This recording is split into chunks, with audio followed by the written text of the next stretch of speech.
So next I install the battery tray. It's a pretty simple process, but it involves installing this plastic rod into this channel here. There's holes running along this line and holes running along the line of the battery tray. You position the battery tray where it goes, and then you have to slide that plastic rod in there. And it's pretty easy as long as you can get the holes aligned. Slides right in. That plastic piece on the end comes off. Just leave it on there as sort of a handle to help me get it in there, and then just snip it off. You're done. After you get that rod in there, it gets a small screw in that end. Team Baxter. The same thing happens on the back side. Another rod gets installed along this row of holes. After that rod is installed, which I've already done just for ease of this video, this bracket gets installed here on the back, and then the bracket gets secured by 2 screws.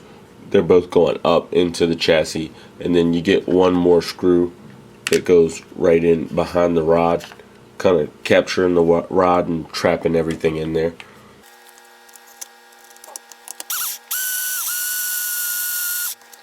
So that screw holds the rod in, and then it gets a smaller screw on the other side. Like I said, that completes the battery tray installation.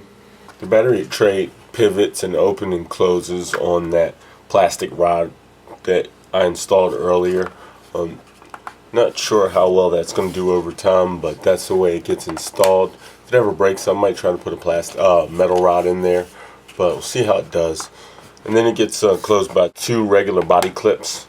Gonna have to put pulls on there to be able to pull them in and out easily. I think I have a couple spare. I think the box provides you with a couple, but you have to use them sparingly. Use them where you want. But also, I noticed that the box doesn't close very well. It may conform better over time as I run it and as it heats up with the battery in it and running and all, but as of right now, out of the box, it doesn't close well. The hinge is a little tight, but it is the way it is. So that's the battery tray. Next, I go about installing the links on the rear end. These are the links. I've already installed the braces that come with the kit. The lower links come with aluminum braces. You can see them installed here. I've got the braces installed with the long end of the screw facing in, just to kind of help avoid snagging on the outside. Two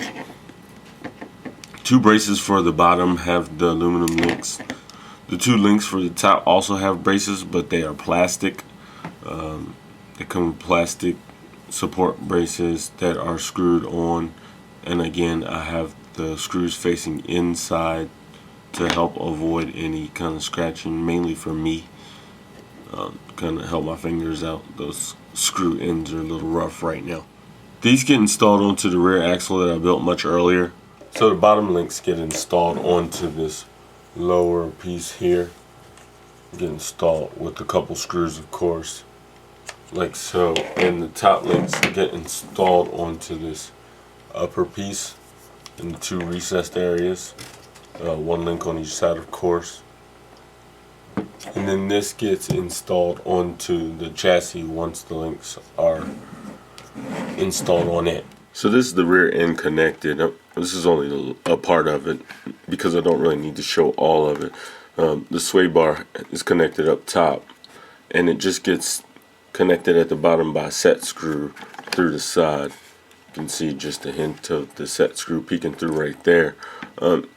Links are connected to the back and to the rear axle. And so the rear axle is connected all together now. So now I need to get some suspension going so I can get this floating a little bit.